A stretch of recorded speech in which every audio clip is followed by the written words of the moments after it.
We're going to talk about something that is just one of my favourite subjects, and that is the art of delegation. Is it an art? Is it a science? I believe it's a little bit of both, and I'm going to tell you why. Because I was speaking with an attendee at an event that I did recently about this very subject, and he said to me, in all honesty, that he thought he was a great delegator because he didn't have anything to do. And that meant that he was delegating everything away. And I explained to him that that's not exactly what delegation means. And being a great delegator is such an important skill. And of course, for those leaders who are control freaks, it really doesn't come very easily because they want to try to do everything. You know, we all know that saying, if I want it done right, I'll do it myself. Exactly. Well, you can't do it all. And the way that you delegate, I want to give you some tips on how to do it effectively. First of all, is you need to know who to delegate to. That means you need to know your team. You need to know what is on their plate, how much time they have, whether or not they are the right person, meaning do they have the skill? Now, it could be that they don't necessarily need to be completely adept at doing what it is that you want them to do.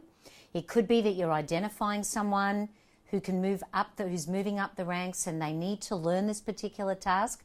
They could be the ideal person. So again, you need to be able to pick the right person and need to know exactly what they're capable of, what your goals are, what it is that you need to get accomplished, and what you personally are willing to let go of. So those are some really important clues to being an effective delegator. The next, when it comes to delegating, is recognizing that people, when you give them something to do, they're always thinking, why? Why is this important? Why do I need to get this done? You may not be aware how often people are asking that question, but it's a really obvious one that many people miss.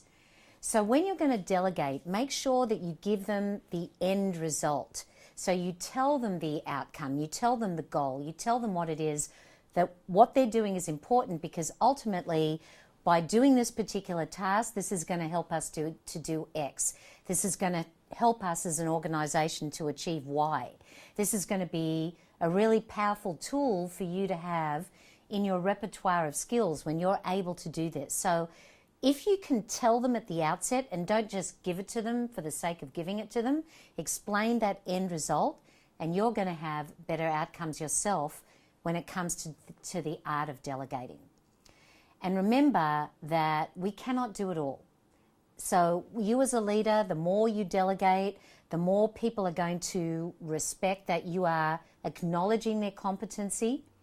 And I'll just share with you that this has happened in my own experience, that there is a fine line between delegating too much and not necessarily delegating too little, but just delegating.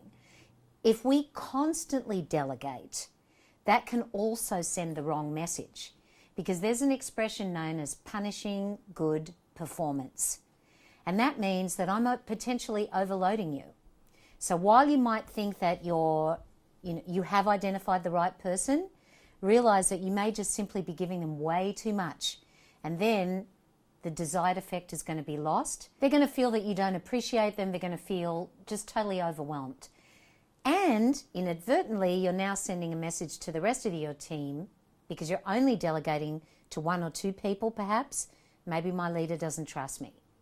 That's why delegation is an art and a science.